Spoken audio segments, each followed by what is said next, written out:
Shalom Sobat Geni yang terkasih di dalam Yesus Kristus.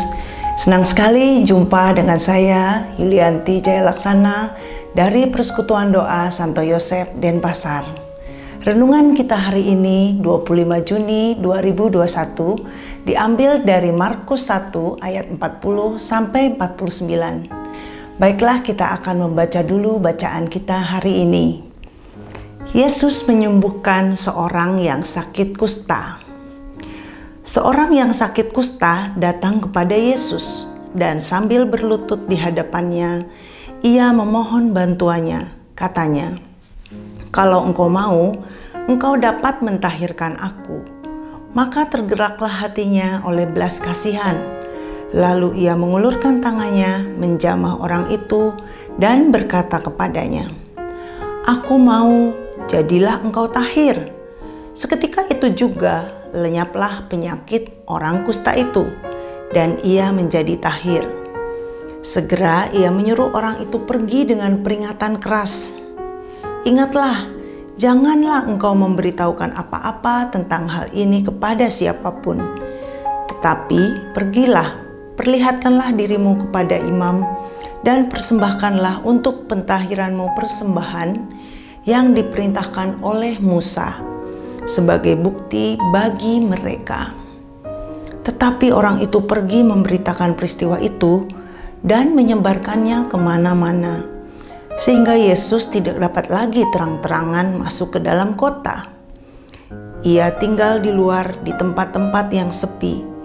Namun orang terus juga datang kepadanya dari segala penjuru. Demikianlah sabda Tuhan, terpujilah Kristus. Nah, Sobat Geni yang terkasih, kita tadi baru saja membaca renungan mengenai orang kusta. Orang kusta adalah orang yang hidupnya terbuang, hidupnya terasing, tidak berharga di mata orang lain. Juga dianggap harus disingkirkan, tidak boleh dekat-dekat dengan orang-orang lain. Nah, orang kusta seperti ini pasti merasa seperti orang mati saja. Tidak ada harapan hidup lagi.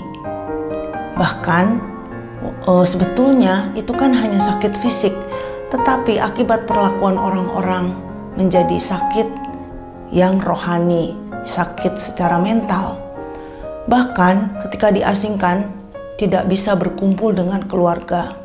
Sungguh penderitaan yang sangat berat bagi orang kusta di zaman Yesus. Nah, kita bisa lihat tadi bahwa orang kusta ini mau datang dan mencari kesembuhan kepada Yesus. Dia pasti mendengar karya Yesus di tempat-tempat lain. Nah, kita bisa lihat bahwa orang kusta ini datang berarti ia punya iman dan harapan. Ia punya rasa percaya bahwa Yesus akan menyembuhkan dia. Dia juga menggantungkan harapan yang begitu besar, ingin mengakhiri penderitaannya. Nah, Yesus tergerak hatinya. Yesus tahu apa isi hati orang kusta ini dan tergerak oleh belas kasihan, sehingga seketika itu juga orang ini sembuh. Nah, bahkan setelah sembuh, ia tidak tahan lagi untuk memberitakan apa yang dia alami kepada banyak orang, padahal Yesus melarangnya.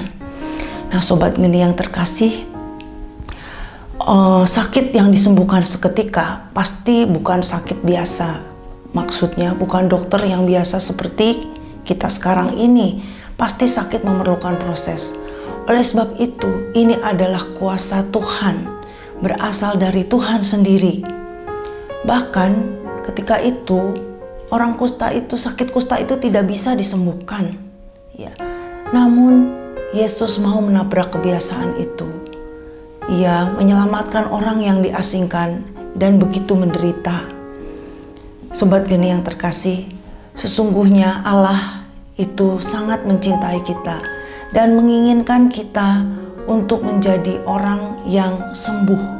Seperti orang kusta tadi sembuh dari sakit yang membelenggunya. Nah, sebetulnya kita juga semua mengalami yang namanya sakit. Mungkin sakitnya bukan sakit fisik, namun kita mempunyai kusta-kusta yang lain, seperti menyimpan dendam, mungkin juga menyimpan amarah, di dalam hati kita, atau kita juga mengalami tekanan-tekanan mental, beban hidup kita.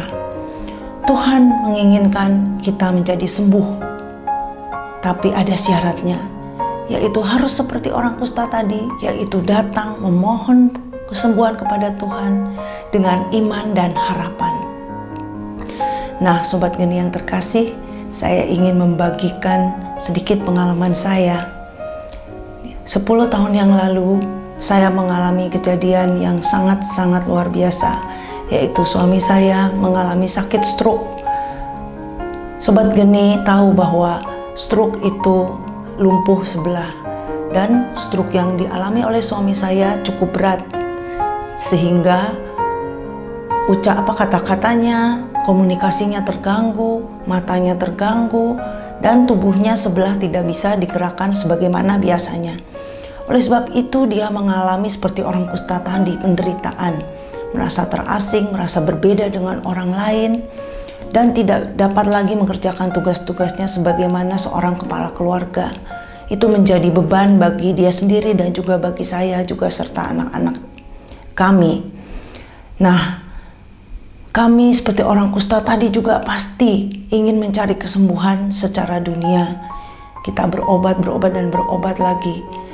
Akhirnya kita akan mengalami satu rasa frustasi. Tetapi kita harus ingat, seperti saya juga, saya diingatkan melalui komunitas, melalui Tuhan sendiri yang berbicara melalui banyak hal di dalam hidup saya, bahwa kita harus datang, saya harus datang kepada Tuhan, hanya memohon kesembuhan dari Tuhan saja.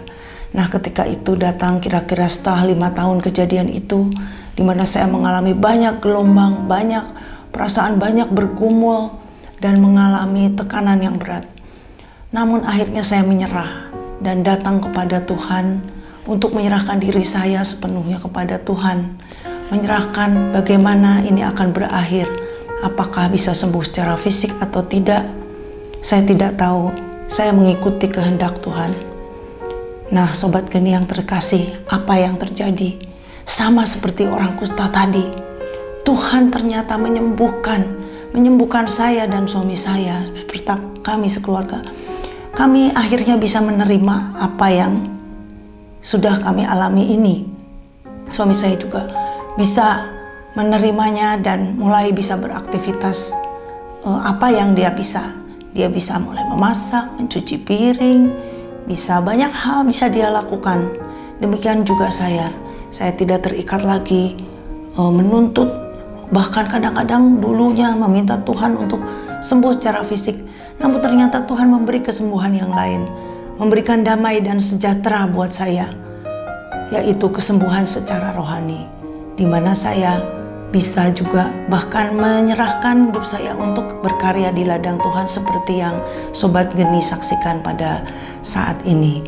Nah, Sobat Geni yang terkasih, bila kita mau membuka hati kita, bila kita mau menyerahkan hidup kita kepada Tuhan, bila kita mau seperti orang kusta datang dengan penuh iman dan harapan hanya kepada Tuhan saja, maka mukjizat pasti akan terjadi. Seketika juga bahwa kita akan mengalami kesembuhan yang hanya berasal dari Tuhan Yesus, Tuhan kita.